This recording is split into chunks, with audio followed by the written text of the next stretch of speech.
Meeting of the City Council to order. Roll call, please, Madam Clerk. Councilmember Carr? Here. Councilmember Panduro? Here. Councilmember Tonneson? Here. Councilmember Vaccaro? Here. Councilmember Williams? Here. Vice Mayor Bertani? Here. And Mayor Moy? Here. Thank you. Our invocation tonight will be presented by Pastor Alex English from the Fairfield Church of Christ.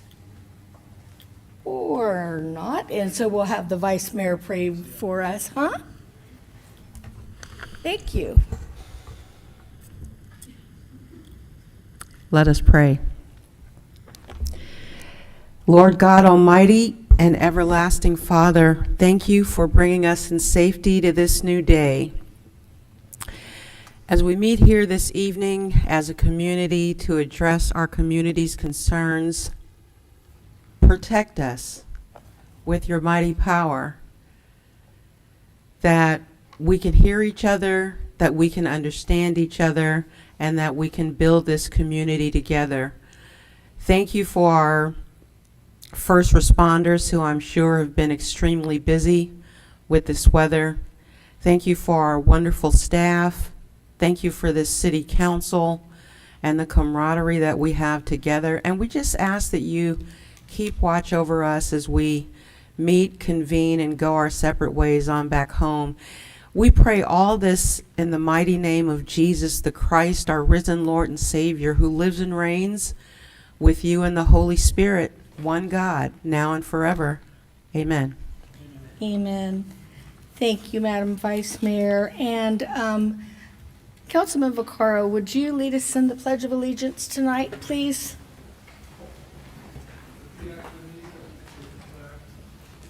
Pledge allegiance to the flag of the United States of America and to the republic for which it stands, one nation, under God, indivisible, with liberty and justice for all. Thank you. All right, we're going to go ahead and do council reports now. And I'm going to start with Councilwoman Williams, if she doesn't mind. Thank you, Mayor. Hello, everyone. So, as you can guess, we go to a lot of events, but the last few weeks have been economic development related for me. And so I thought the State of Fairfield event last week was pretty exceptional. I remember watching State of Vallejo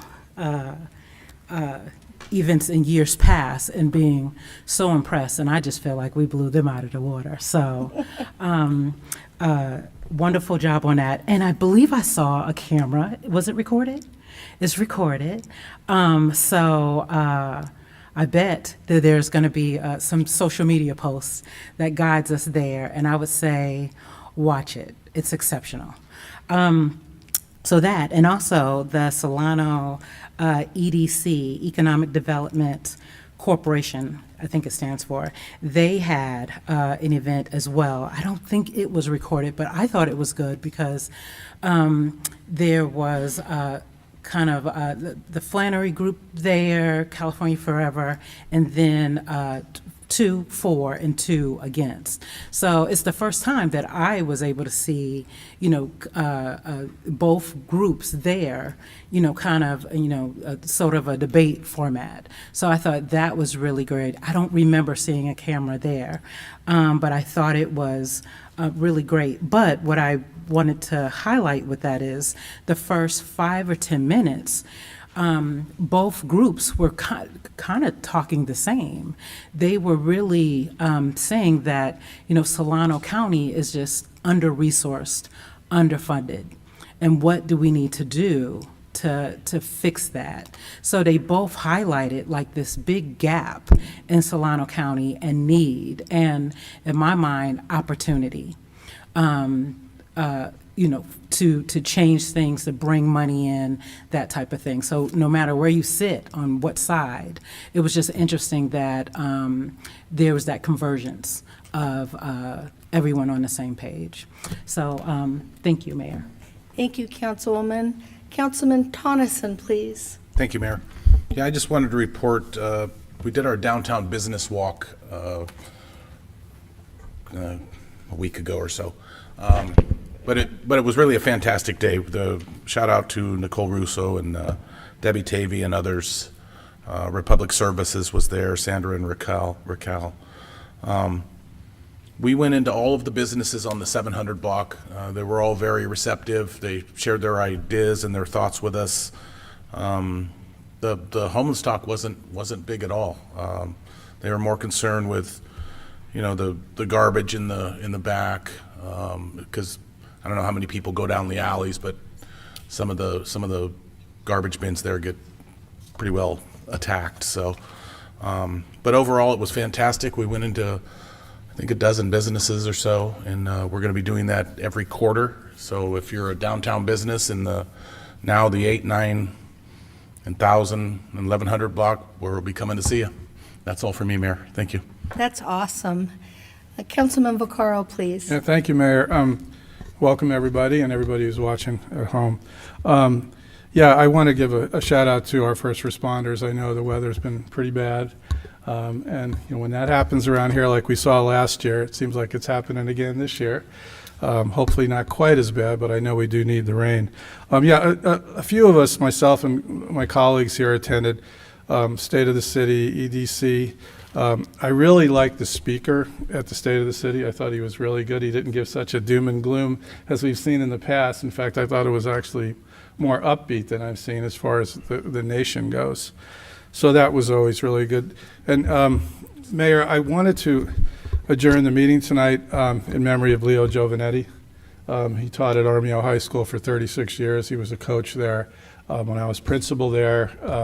All I can tell you, anybody who's watching from home that ever worked with him, he was absolutely the best. I don't know how else to describe him. Absolutely the best. So if we could adjourn. And the last thing I want to say, happy 7th birthday to my grandson who's watching. Mason, happy birthday. Happy birthday, Mason. Absolutely, Councilman. My husband remembered him fondly. He was his coach and PE teacher. So, yeah, well known here and well loved. So, absolutely. Councilwoman Panduro. Thank you, Mayor. Good evening, everyone. I was going to report on just 2 events. So the first one is the state of the base. So as we all know, we have the privilege to have the Travis Air Force Base within our city limits. And every year they hold a state of the base like the city, like we do here in the city. And we had Brigadier General Salmi give a presentation about what the base has done this last year, as well as what to look forward to in the next year coming up. So it's always a great event to get to hear what's going on at the base. And as you all may have or have heard or not heard, the biggest thing right now is next month on March 16th and 17th, we are having Wings Over Solano. So the air show is coming, and the Blue Angels will be coming this year as well. So it's super exciting that we'll be able to have them back again this year. Second, as I was shared a couple weeks ago, I adopted a few streets in my district along with PD and then also with one of our churches, with Bethel Church. And so on Saturday before the sky broke, we were out there for a few hours along with some PD officers, some staff and their family members, as well as community members and PAL students. We were all out there picking up trash for a while and pulling weeds as well.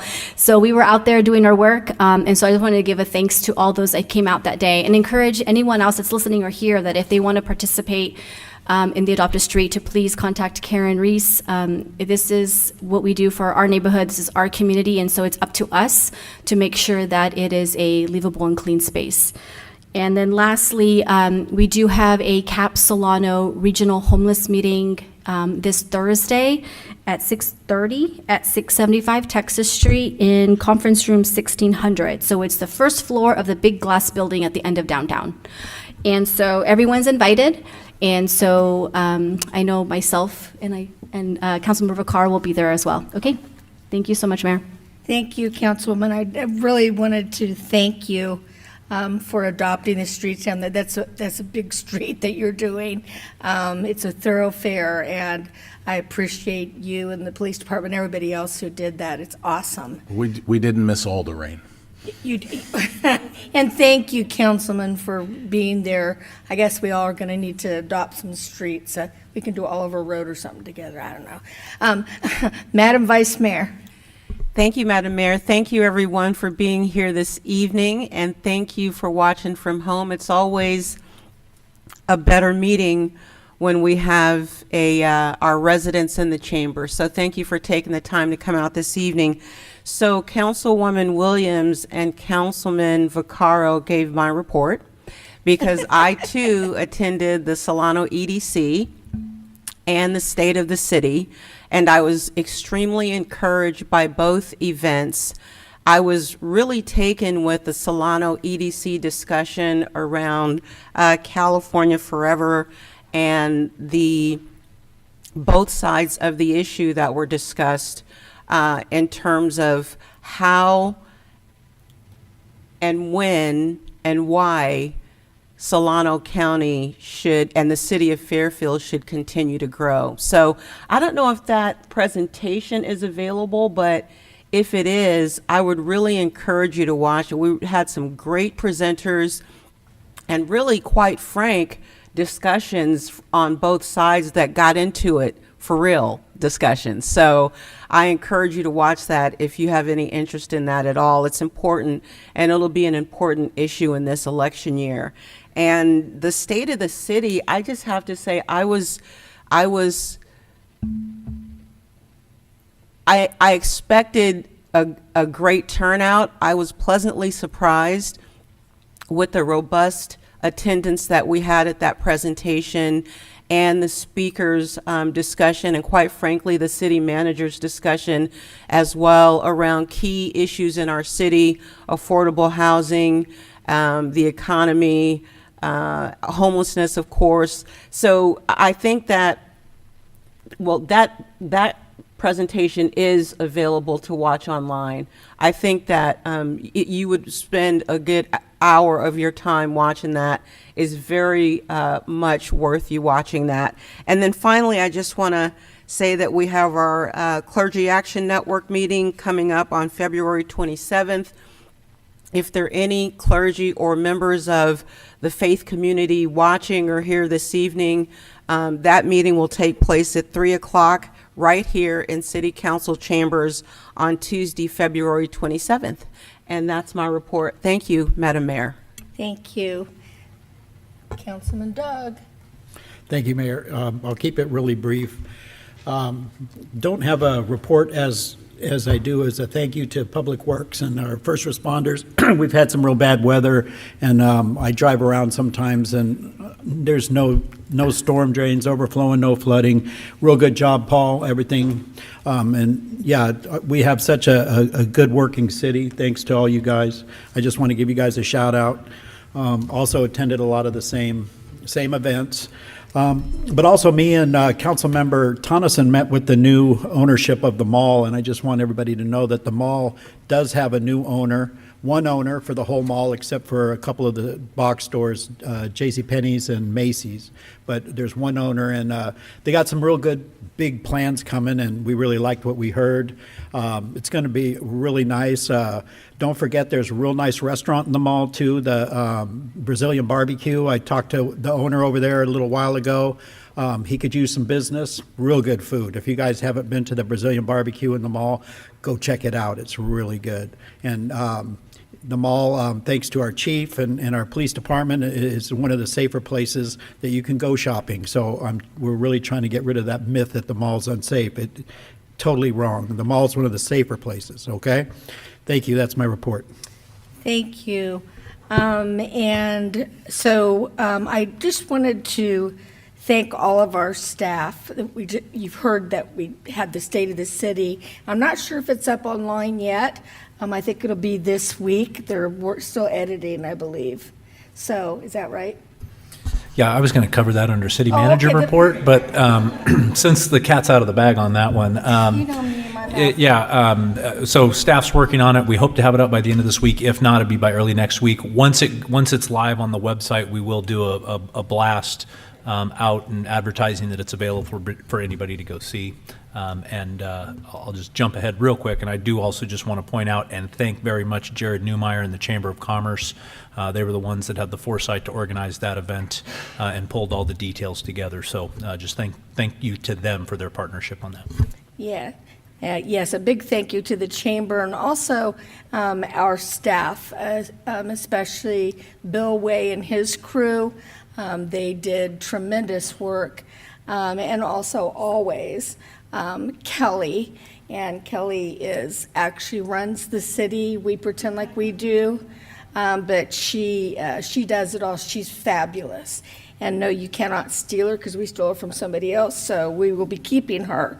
And I just wanted to real quickly report on a couple things. First of all, we're talking about the rain, and we appreciate our first responders, and everybody's done a great job in this city. I mean, it's fabulous. That our Lake Berryessa, which is our main source of water, is higher this year at this point than it was last year at this point. We're doing really well.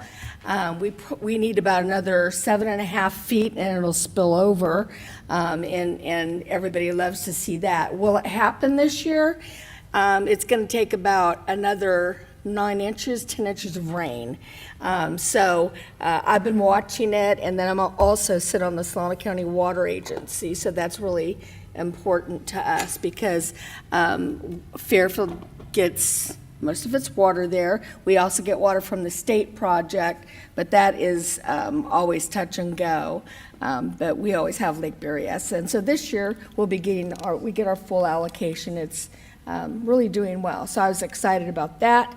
And then the other thing that I just wanted to bring up, and I'm not going to get into the weeds about it, but I sit on the Solano Transportation Authority, and we are working on the whole, actually, Bay Area is working on putting all of our transportation things together. And what I mean by that is that they'll be smooth, so maybe have one card that you could use anywhere in the Bay Area. So a Clipper card here, or whatever you want to call it, would work down on BART and everywhere else. And so people who commute or who just want to go down and get on the ferry or whatever, that would work. So we're working on that. It's a big thing. Solano County is way ahead of everybody else, believe it or not, on this. We work really well together, and it's been a really great organization, the Solano Transportation Authority. And so that's all I wanted to say, and I guess I'll let you talk now since, Yeah, thank you, Madam Yeah, Mayor. yeah. So the other thing I was going to touch on real quick, certainly council, you'll all remember at our last meeting, we had quite a few public speakers regarding the ceasefire, and ultimately the direction was to bring back a policy for consideration for a council policy. So I just want to put out there that that'll be planned right now for March 19th for that meeting, because it'll take us a little bit of time to put that work together, and always trying to balance our agendas. So just putting that out there for in the future, and I already touched on state of the city. And then in terms of the agenda, there are no changes tonight. Thank you, Mr. City Manager. Mr. City Attorney. Thank you. I have nothing to report tonight. All right. Madam Clerk. Yes, I was going to thank everyone for the cleanup that you all did, but you all talked about that. I just wanted to remind people we also have another cleanup on Saturday, this coming Saturday, February 24th at Allen Witt Park. It's our trash mob from 9 to 11 a.m. And those that are coming can park in the gym parking lot. And if you're interested, you can call me at 428-7767. And that's it for tonight. Thank you. Thank you, Madam Clerk. And so we'll go ahead and turn to presentations now. Presentation proclamation declaring National Cancer Prevention Month, presented by Mayor Moy to Jaylene Richards of Solano County Public Health.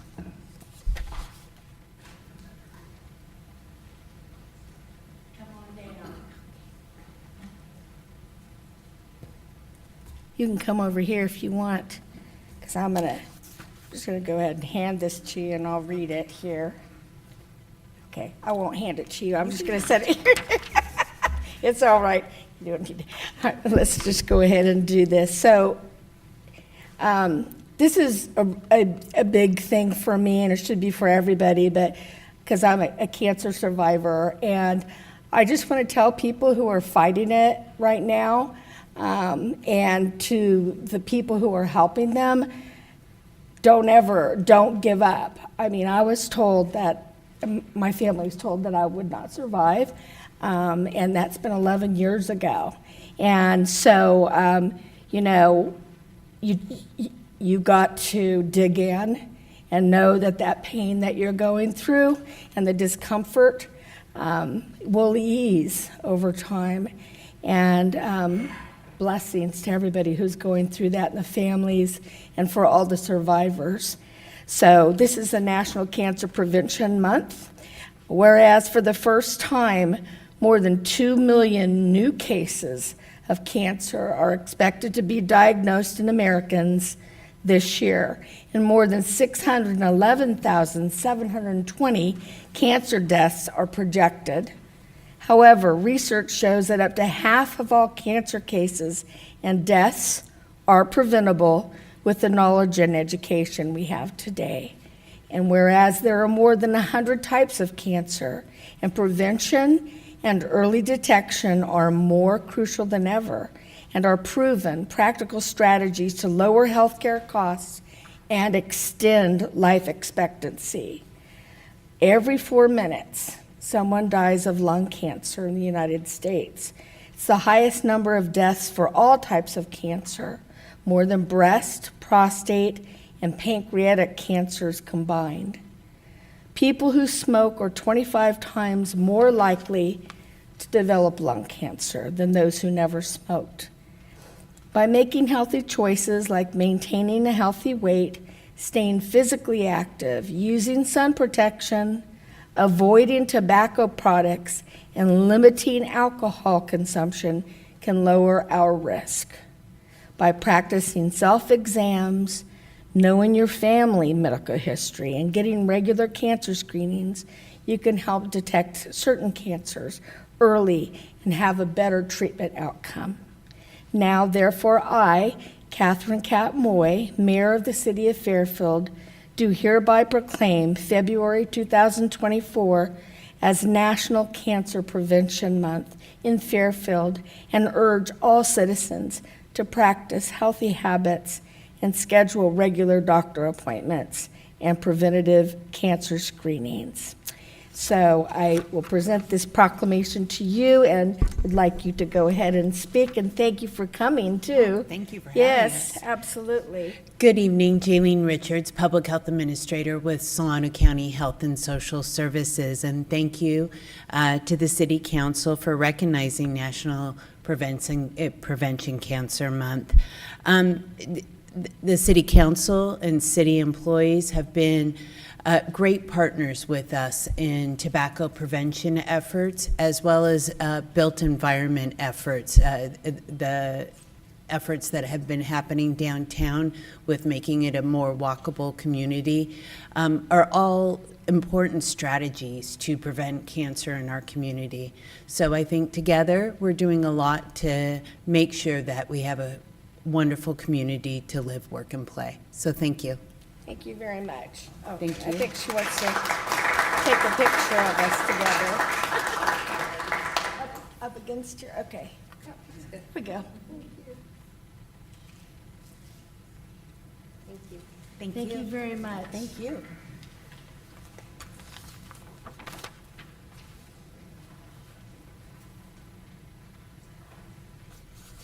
Okay, our public comments section is next. Persons wishing to address the City Council on subjects not on the agenda but within the jurisdiction of the council may do so at this time. The council cannot discuss or take action on matters not on the agenda for this meeting, but council members may briefly respond to statements made or questions raised by the public, ask for clarification from staff, refer the matter to staff, request staff to report back to the council at a subsequent meeting, or place the matter on a future agenda. To speak on an agenda item, if you're online, please use the raise your hand feature or press *9 on your phone. Speakers are limited to 3 minutes per item. And I only have one card. David Collum. And there aren't any hands raised online at the moment. Good evening. My name is David Coulomb, and I'm here in support of the Solano County Grand Jury this evening. February is Grand Jury Appreciation Month, and it's also the kickoff of our recruitment season for the next term. I don't know how much folks know about the Grand Jury. It goes back to the middle 1600s in England. It was instituted as a way to hold their local governments accountable, and this has continued throughout history up till this point. At this point, California is the only state that has civil grand juries. All 58 counties have civil grand juries. We have a grand jury association to support the grand jury. So well, I cannot speak as a member of the grand jury because there's only one of me. But the grand jury, and excuse me, I was not prepared to speak this evening. Someone else was supposed to cover this, and I was You're just doing supposed great. just supposed to stand behind them and support them. But what we do is complaints are filed through the website, the Solano County Superior Court website, requesting that the grand jury look into different matters that are in the city, county. We also do the prison because they are a county, part of the county facilities. We cannot recommend any changes to them because they are a state agency. We can only deal with county and city agencies and all the cities in Solano County. So we are looking for members. We do reports at the end of our term, which our term ends June 30th, and there are reports that you will see in the local newspaper on the Solano County Superior Court website that will show you what we have done this year and what we have found and what's recommended. So please take the time to go and to look into those. I think there's 10 years on the website, so you can look to see past work that the grand jury has done. So as I say, it's a one-year term from July 1st to June 30th. We can serve, the grand jury can serve up to, a member can serve up to 2 consecutive terms, and then they have to sit out and can get, if they'd like to come back, they have to reapply. It is an application process. You go to the Solano County Grand Jury website, you will find the information. You can also contact grand jury members and ask them. We have complaint forms online that you can fill out and send in. You cannot fill them out online. You have to send them in by mail. You have 10 seconds. Okay.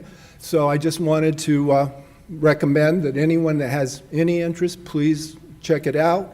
And we're looking forward to, or the grand jury is looking forward to members for the new term. Thank you for your time, and if anyone has any questions, I can help answer them.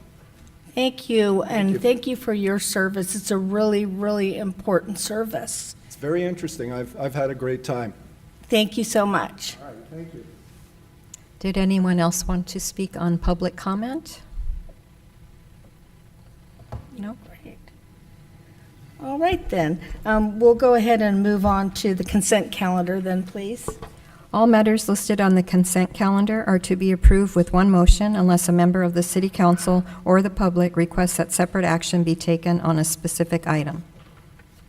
Do we have any public speakers? No.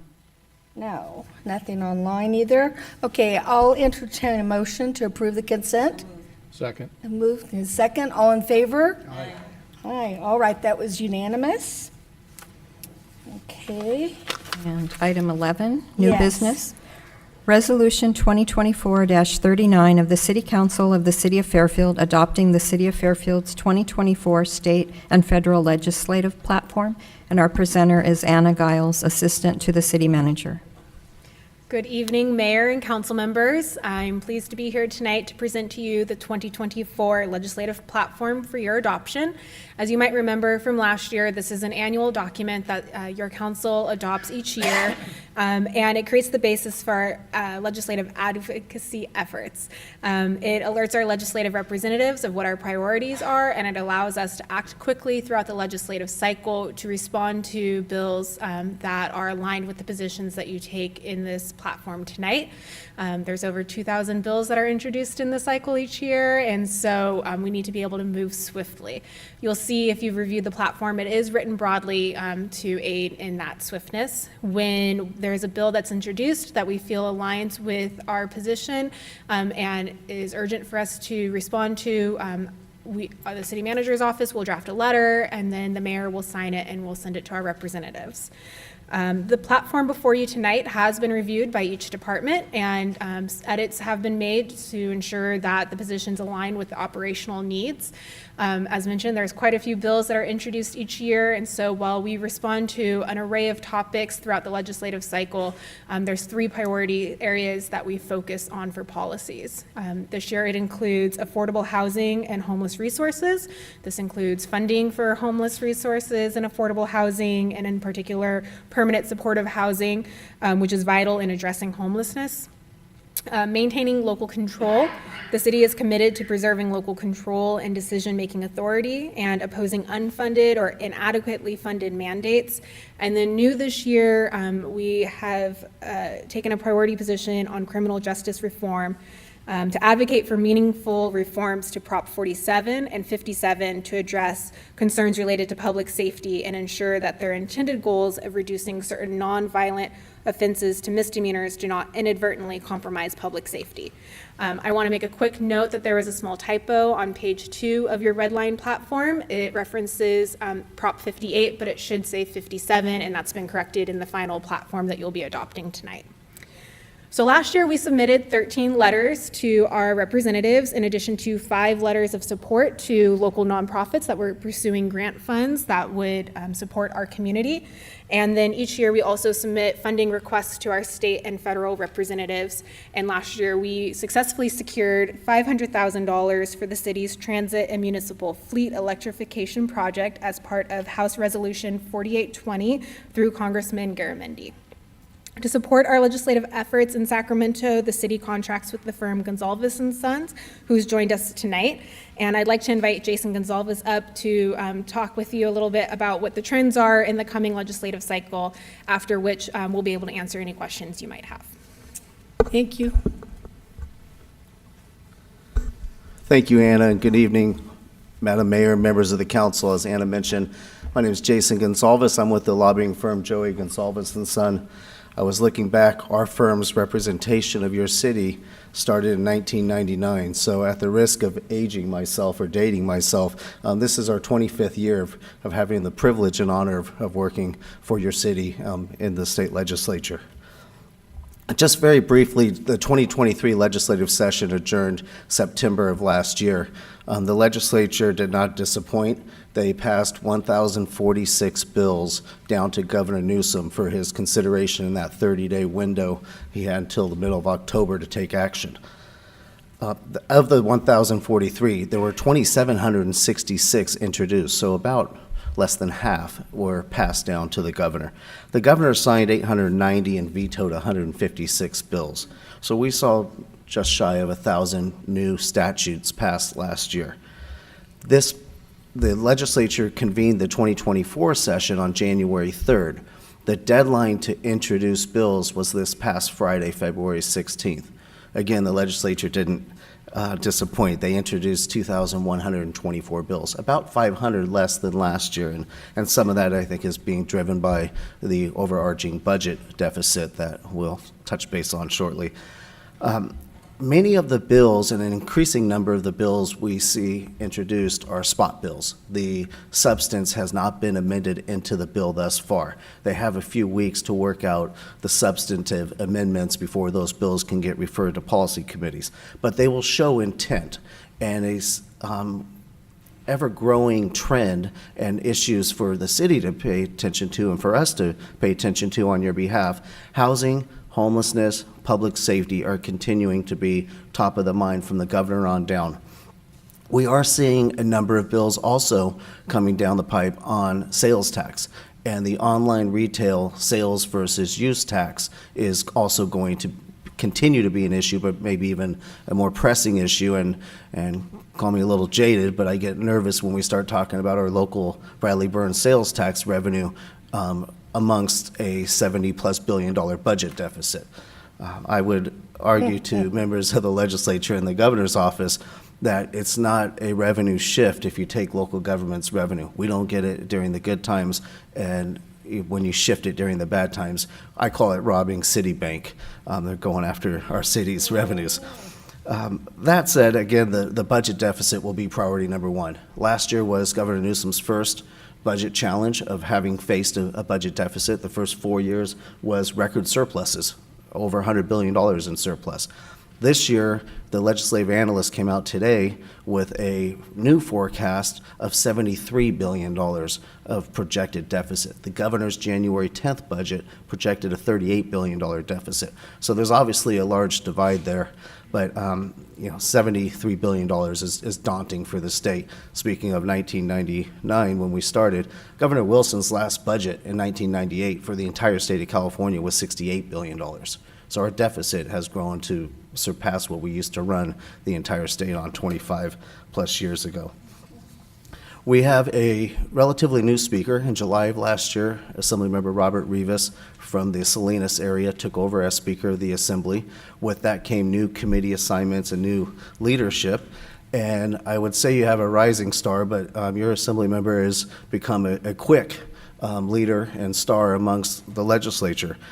In fact, all the issues that I can anticipate being pertinent to cities and local agencies, she serves on the committees of.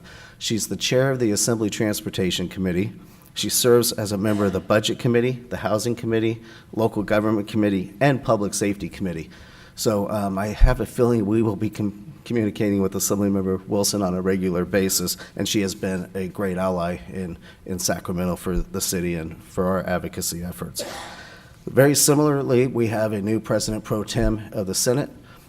In February 5th, Senator Mike McGuire out of the Healdsburg, well, his district you can't narrow down to one community. It goes from Healdsburg all the way up to the Oregon border. Senator McGuire took over for former President Pro Tem Senator Tony Atkins. And like the Speaker, Senator McGuire made new leadership changes, committee assignments, and so forth. Senator Dodd, I would hazard a guess there's not a closer member to Senator McGuire in the Senate. He is Senator Dodd, again, much like your Assembly member. You're fortunate. He is also a leader amongst the state Senate. He is chair of the Governmental Organization Committee, serves on transportation, housing, energy, and business and professions. So your two legislators, again, very strong members, are well positioned to be helpful in our advocacy efforts. It is the first time since, oops, I think I changed the screen, my apologies. It's the first time since 1997 we've had two leaders from the North. We have a President Pro Tem and a Speaker from the North. They're balancing that with chairs of like the Budget Committee being from Southern California, but it's a relatively new dynamic in Sacramento, and we'll see how that takes shape. Just very briefly, elections aren't lost on anyone.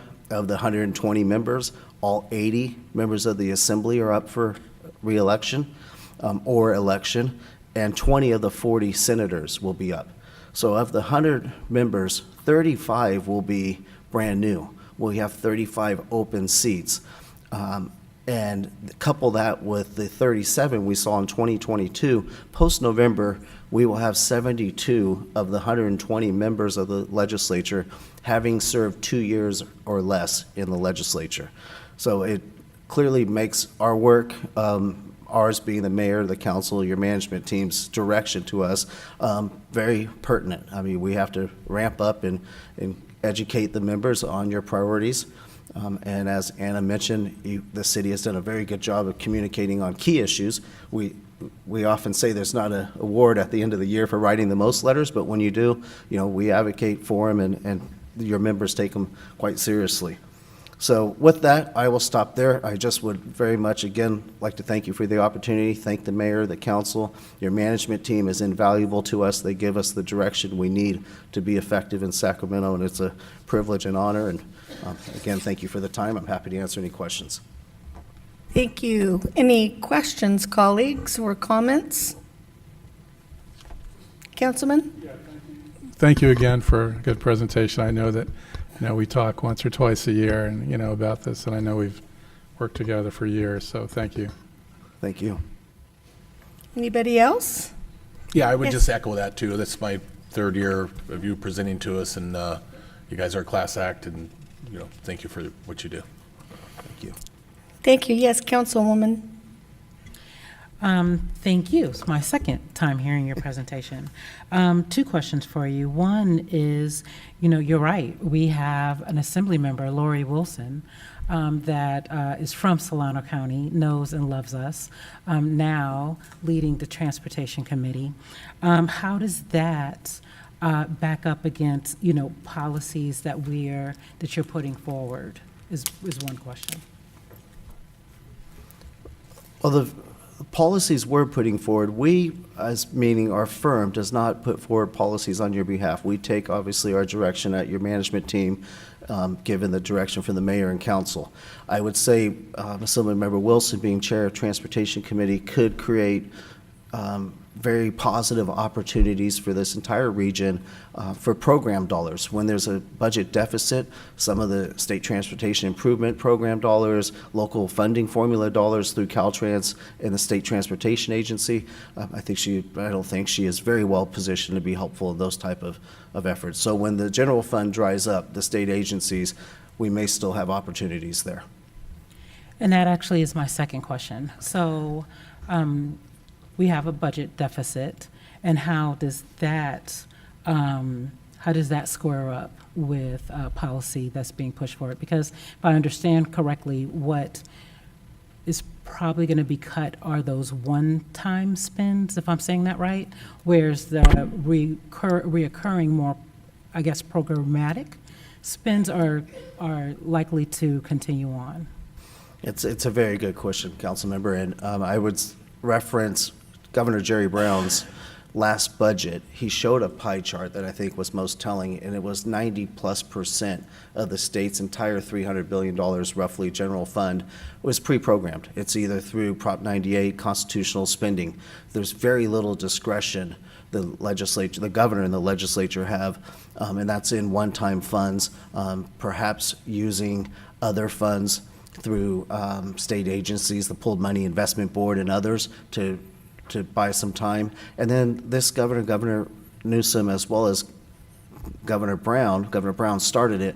They do have a rainy day fund of about $38 billion, but they're also wanting, at least thus far, to be studious about maintaining that rainy day fund because they see this budget deficit as not a one-year deficit, it may be a multi-year deficit. So the short answer is they're going to have to be creative, but you're absolutely right. The one-time funding is probably the most vulnerable at this point. Thank you. Anybody else? I would just like to say thank you, first of all, for all your dedication to our city. And I just want to emphasize what I hear from residents from throughout our city, and that is they're sick and tired of crime, whether it be theft or whether it be violent crime. And we need to seriously change 47 and 57. You and I talked about this a little bit earlier. We need to take the cuffs off our police officers, and also actually the judicial system, the whole thing, so we can get back and have a balance instead of people being so bold about their crime. People need to have consequences for, especially repeat offenders. So we'll be keeping an eye on that, and I know you will too. Absolutely, and from the governor on down, both legislative leaders have proposed, it's early in the process, a package of bills in both houses to go after retail theft, organized theft rings, multiple offenders, the $995 or $900 cap, being able to cumulatively look at it on the law enforcement side. So I think you'll see something in the near term, because August 31st is the end of session. That can take place immediately. And then 47 and 57, if there's an appetite to go before the voters, obviously that would have to go, on the subsequent ballot. But the pressure is there, and they being the governor on down, all realize something has to give. And it's gone on too long. Yeah, I'm glad they're waking up. That's Listening a good to thing. you, Mayor. Yeah, well, We've got great leaders down here, and we all feel the same way. You know, everybody does, except for the criminals, and they're not welcome in Fairfield, if I need to reiterate that. But anyway, thank you very, very much. Thank you. I should have said they're listening to you, Mayor and Council, but it was your question, but Yeah, they yeah, are that- listening to the locals on that. Thank you. Yes, thank you.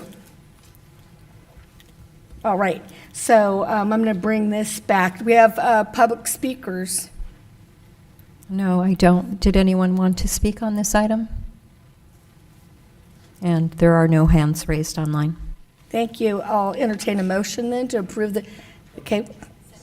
Second. All in favor? Aye. Aye, and that is unanimous. Thank you very much. And now we're going to move on to item 12, please.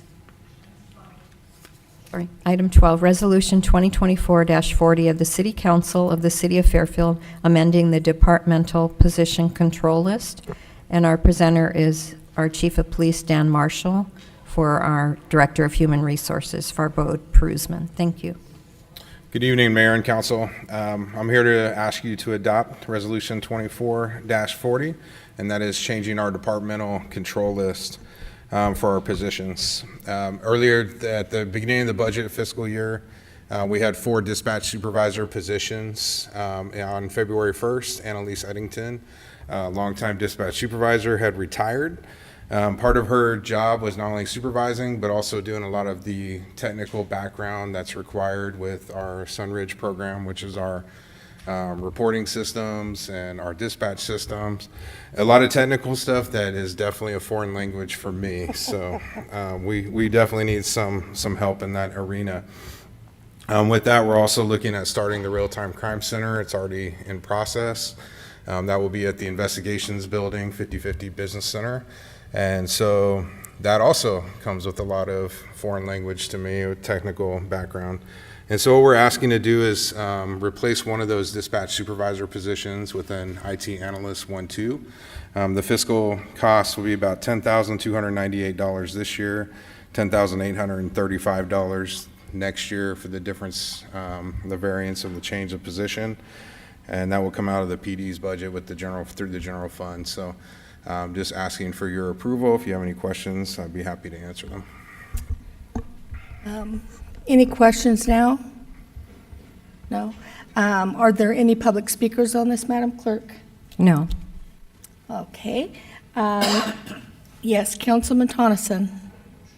You make a motion and a second. All in favor? Aye. Aye, and that was passed unanimously. Thank you. Thank you, Appreciate it. Chief. Now, item 13.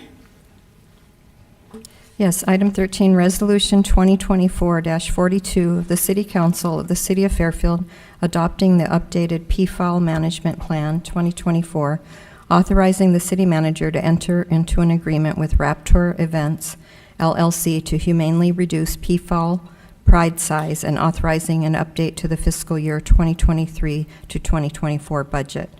And our presenter is our city manager, David Gassaway. Yeah, thank you, Mayor, members of the City Council. I will be brief with my comments. So as you remember, last year we had multiple conversations here in council chambers with residents of the Rolling Hills neighborhood, as well as what we refer to as the Flower Streets neighborhood, with PFAL, numbers of PFAL that have continued to proliferate over years.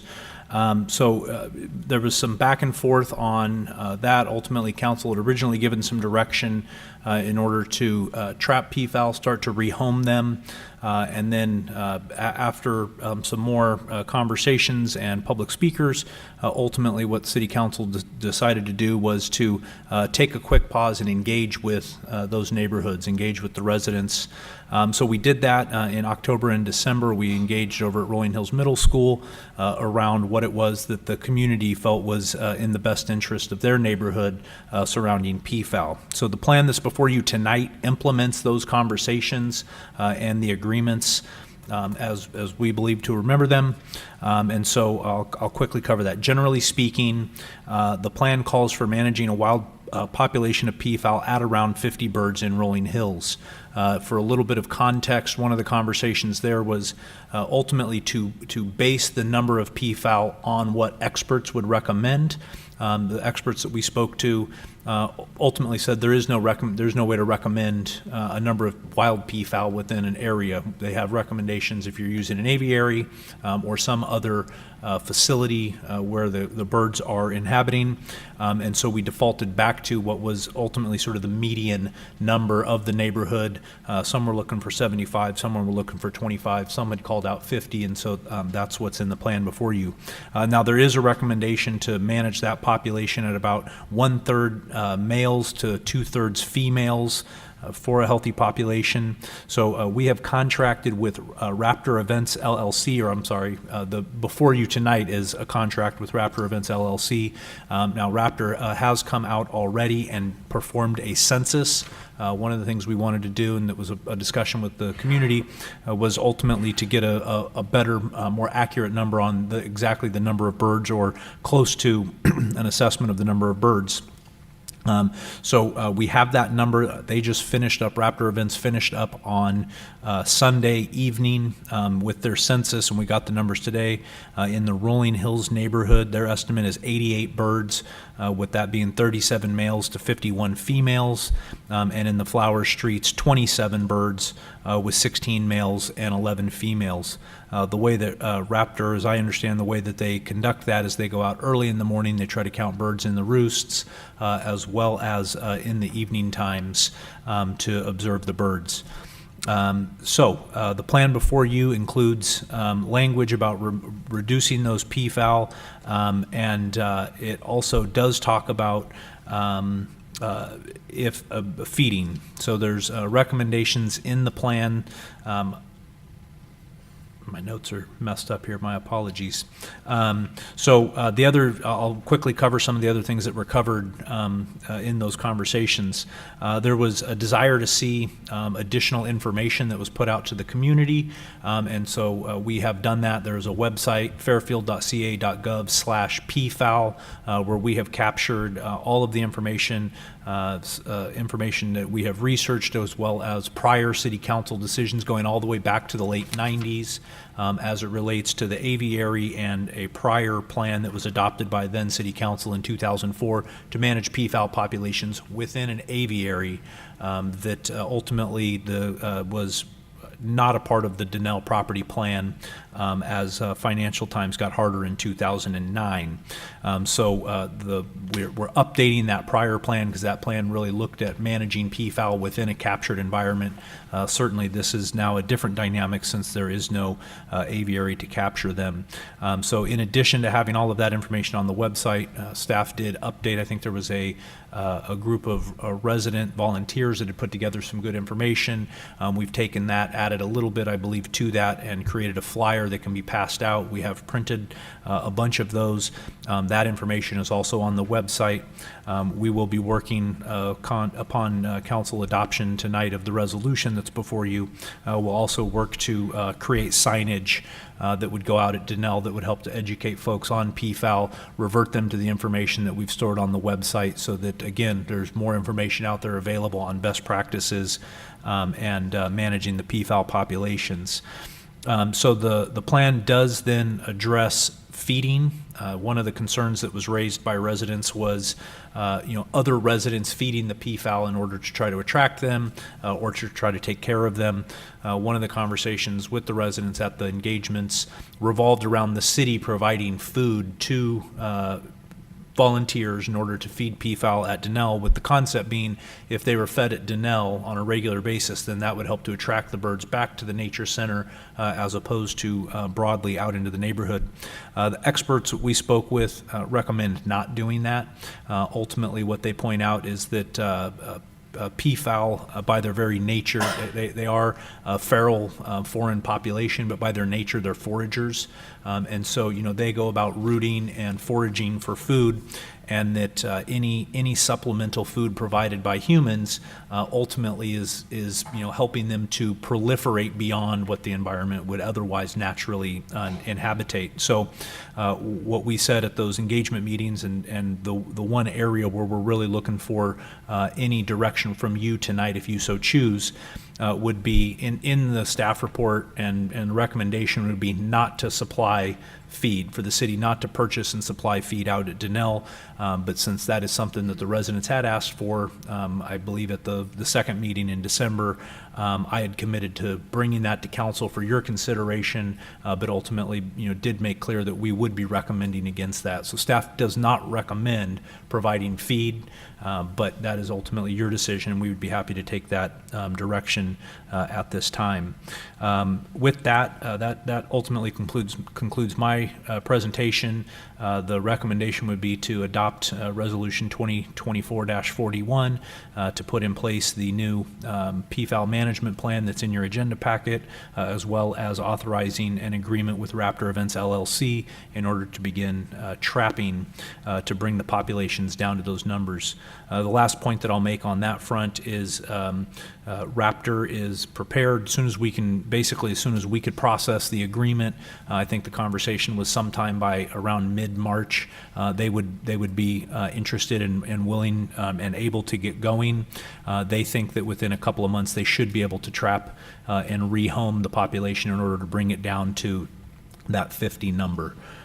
So that concludes my presentation. Happy to take any questions. Council, I'm going to go ahead and take public comment first.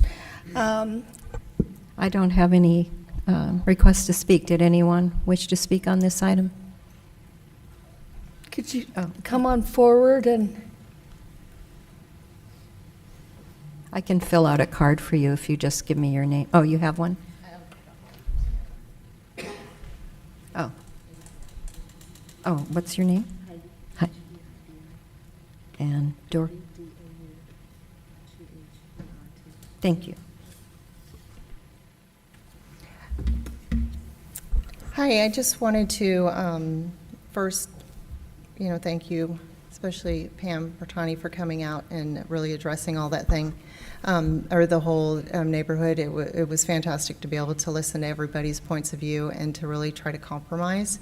We didn't all get exactly what we wanted, but, at the end of the day, it is, our neighborhood will be, like it was with, as far as the PFAL being able to roam. I just had a couple things I just want to make sure that on there that council takes into account the fact if there is any of the trapping, that it is not done on Denell property. Because I understand the part of, not feeding. There's only a couple of us that buy all the feed, and we do believe that it's important to feed them there because we want to bring them there. So I understand the part of not paying for the food, but if they could not be trapped on the property, because with them being able to go out and forage and all that, we're talking about them foraging in people's yards that maybe don't want them in their yards. We're talking about them being in people's trees that might not want them in their trees.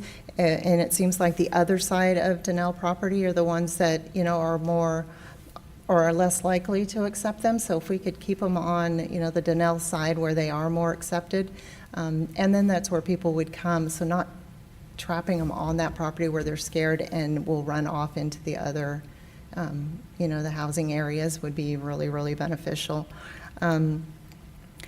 And also, as far as if they have an idea on, when the recounts will be, will it be every 3-5 years, how that will work, because it does seem like they are, we did the numbers, we came up with the 86, 88 when we did the numbers, and we kept getting this number of 300, which we knew was way off base.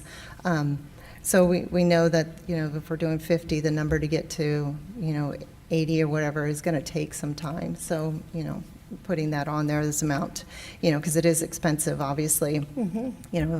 We have the numbers on there in the budget.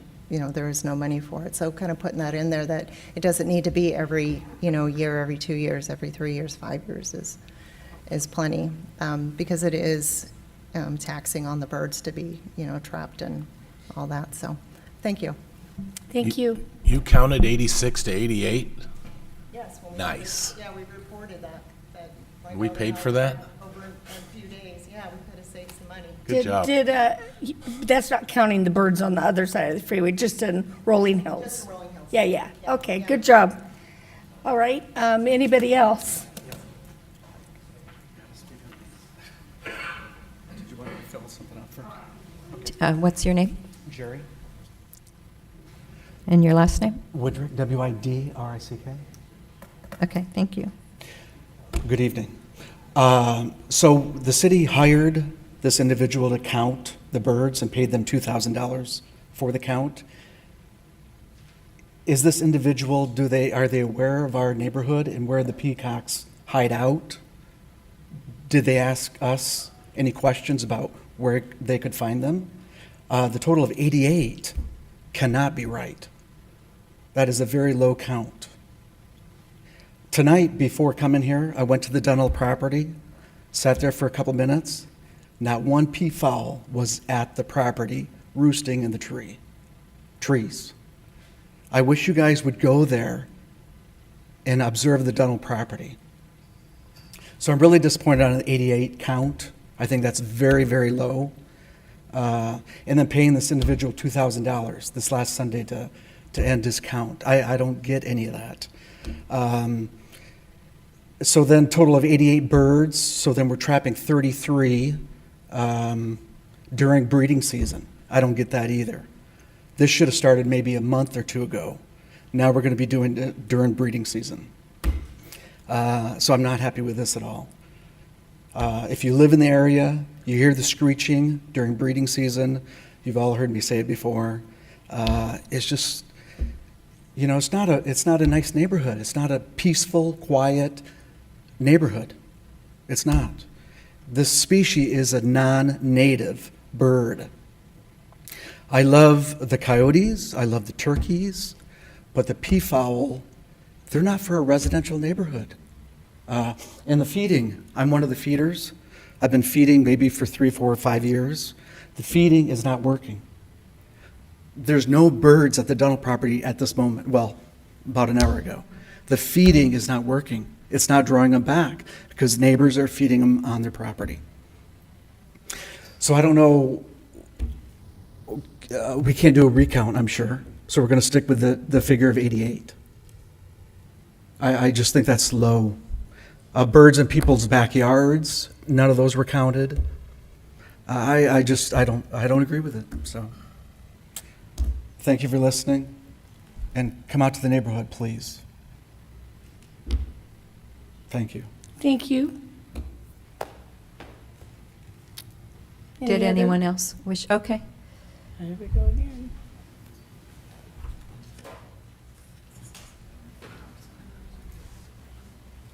Can I get your name, sir? Yes, my name is Fred Gates. Fred? I just want to make one little comment on the peacocks. I don't think anybody really knows what the peacocks are or where they came from. They're native to Pakistan and to India. And you talk about the disbursement into people's yards. One of their main lines of defense is hiding in tall grass. We send herds of sheep there to eat all the grass up and chase the peacocks out, possibly into the neighbors' yards. So it's just one of the things that I think we need to look at is their habitat, habits, and what makes them tick, and it might solve some of the problems as far as relocating them. Thank you. Thank you. Anyone else?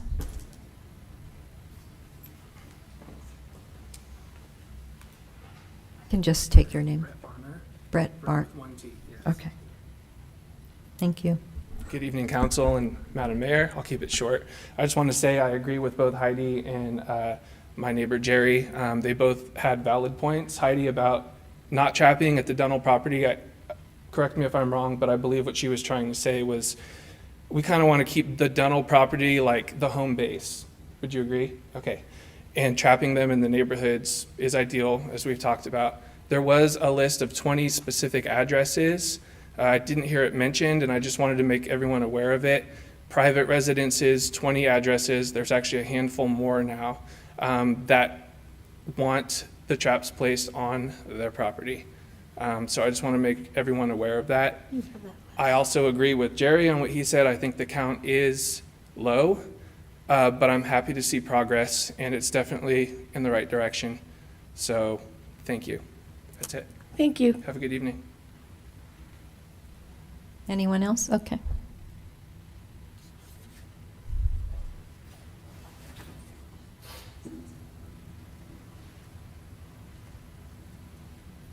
And your name? Yeah, Hanson. And your last name? Hanson. Hanson? Hanson. Okay. Ian, yeah. Thank you. Hi, I'm Hi. Thea. Been here before. I want to thank everybody for all of their support in working with this. I do. Can you step up to the mic a little bit? Yeah, okay. Thank Can you hear you. me now? Okay. I just want to thank everybody for all your support, all the hard work everybody's done in as far as the PFAL are concerned.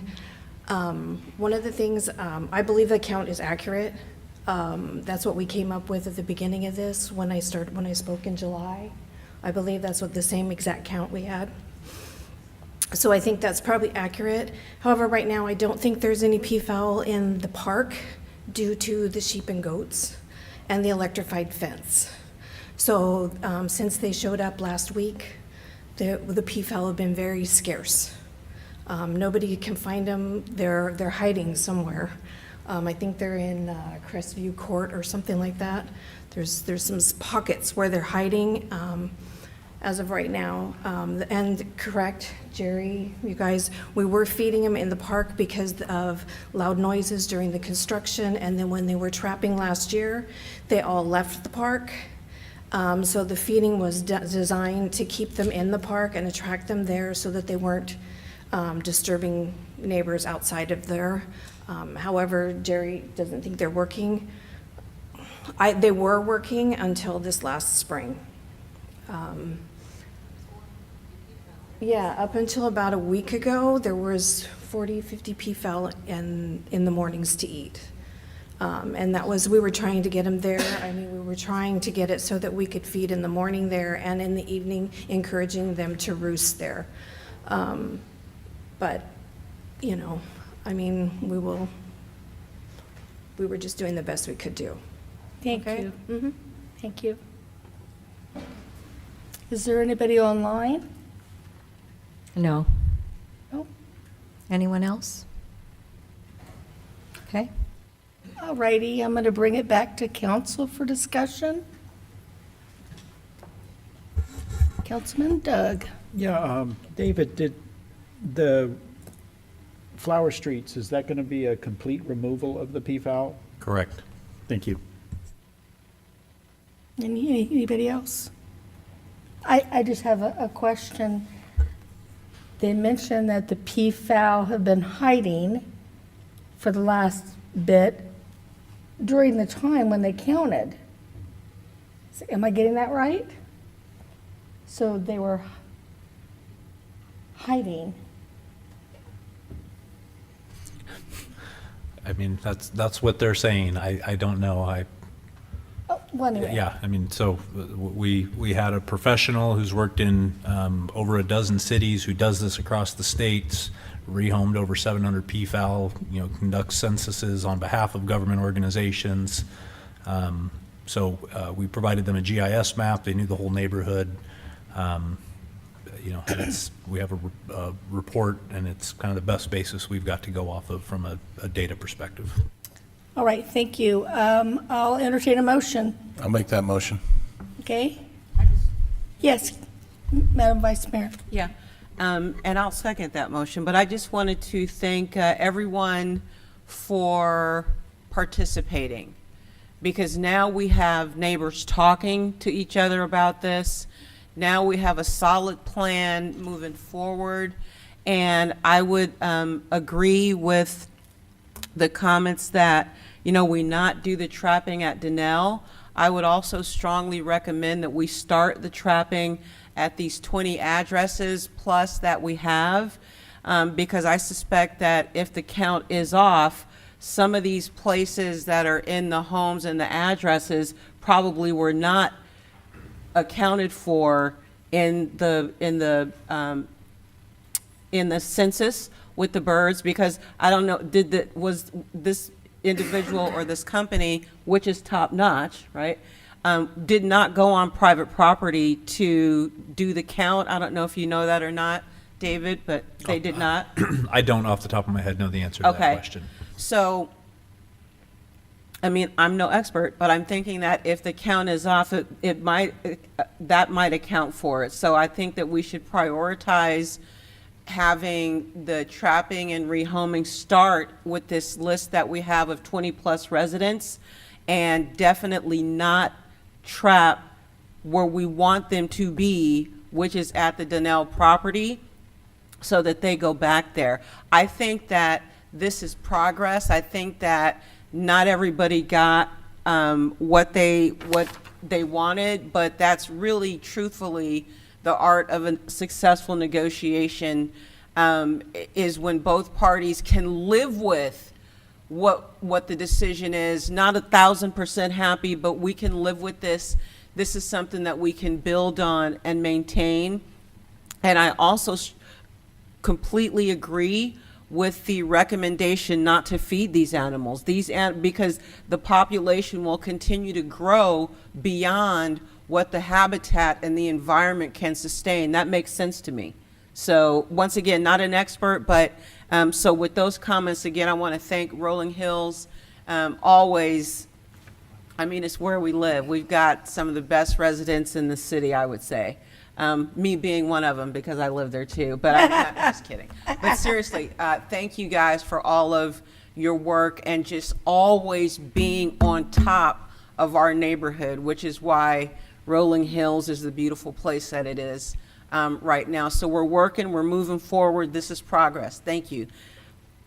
Mr. City Manager, staff who was at the town hall meetings, my colleagues on the dais who attended the meetings, this is how democracy should work. This is what's up. So I'm very proud, and I thank you all. Thank you very much. And I'm going to second your motion, Councilmember Tonneson. City Manager has a couple comments. Yeah, real quick. Thank you, Madam Vice Mayor, and our residents that spoke. Yes, we have the list of residents that have stepped up and said that they want to have, or that they'll offer to do trapping on their property. In the agenda packet, you'll see that there's a draft agreement as well. It's a private property agreement that allows us to enter into an agreement with the property owners in order for the raptor events to trap on their property. And so the plan is to trap throughout the neighborhood and not at Donnell. So thank you for pointing that out, so I could just come back and make that clarification. All right, we have a motion and a second. Before I take the vote, I just want to also thank everybody for working on this, and especially leadership by the Vice Mayor, and for everybody being patient. This has taken a long time, and I'm just going to bring up that next, now that we've got the PFAL under control, we'll be talking about beavers, and seriously, and butterflies. So I've been out, so. You can send the butterflies my way.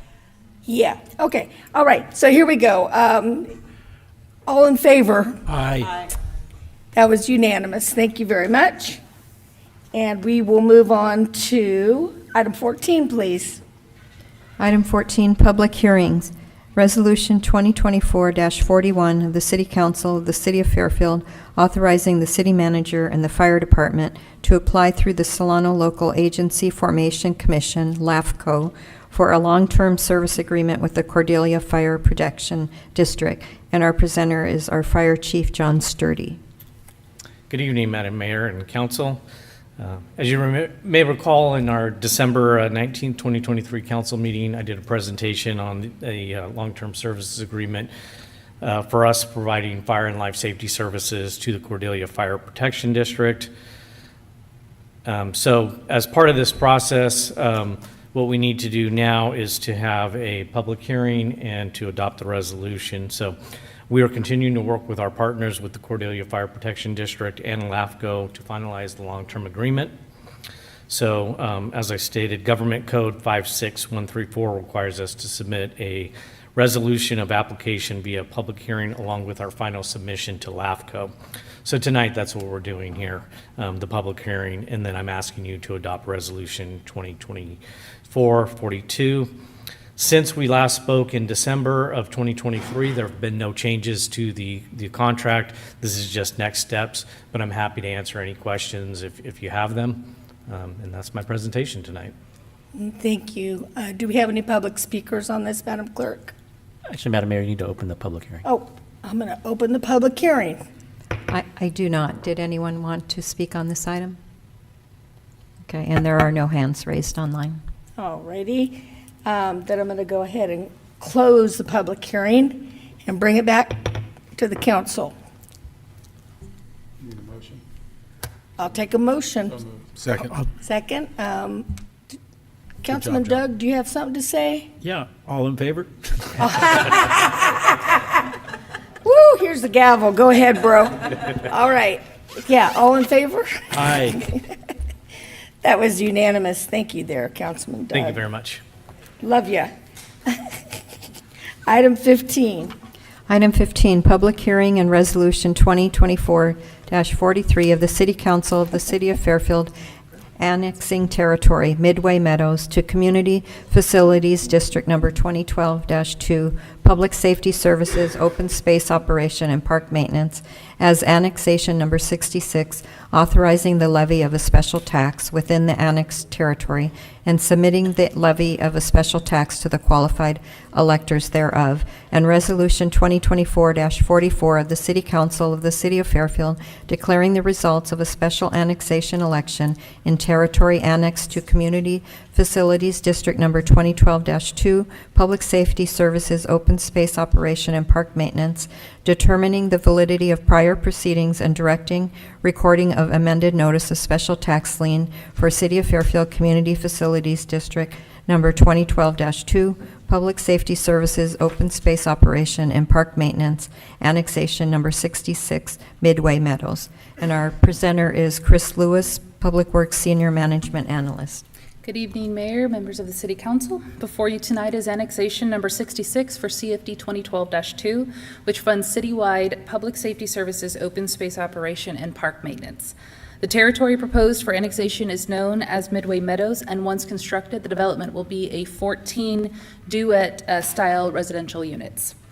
City Council initiated the annexation process for this territory on January 16th with the adoption of Resolution 2024-04, and by conducting a public hearing, carrying out the ballot procedure, and adopting the proposed resolutions before you, Council will complete the annexation process and the territory will be added to the district. Thank you. All righty. I'm going to go ahead and, ooh, I got something in my eye. I'm going to open the public hearing. And I don't have any speaker cards. Did anyone wish to speak? Okay, and there are no hands raised online. All right. I'm going to close the public hearing. And so the first thing we're going to do is entertain a motion for the resolution, 2024-44. Sorry, Madam Mayor, it's 2024-43. 43. Okay, sorry. We have two of them here. 2024-43. So moved. Okay. Second. And a second. All in favor? Aye. Aye. Okay, that was unanimous. And now, And now I'll open the ballot.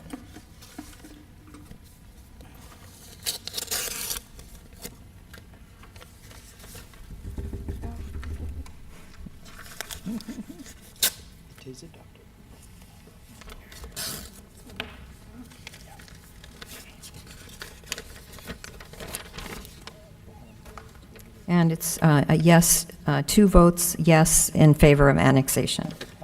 yes. Okay, very good. So then I'll entertain a motion for resolution 2024-44. So moved and Second. second. All in favor? Aye. Aye. That was unanimous. All right. Next, oh, I think we're about done, huh? We want to close tonight. And Councilman Vaccaro, if you could talk about, Yeah, I just wanted to just close in, in honor of Leo Giovanetti, who passed away last week. Leo worked at Fairfield Sassoon Armio High School for 36 years. He actually was my wife's tennis coach or PE teacher at one time, and she always refused to call him Leo. She said he's Mr. Giovanetti. And I think that's the way people looked at him. He was just the kind of guy. Like I said, he was the best. I don't know what else to say about him. As the principal there, when and he was still there. It was just an honor to be working with him because there was so much incredible history there. And if his children are watching tonight, Katie and Craig, I know how devastated they were by this. Yeah. And everybody in the Armio family who knew Leo and loved him. So I would like to close in honor of him. Thank Okay, you. so if we have no other business, then we adjourn in his name until March 5th. Thanks, guys. Good job. All right.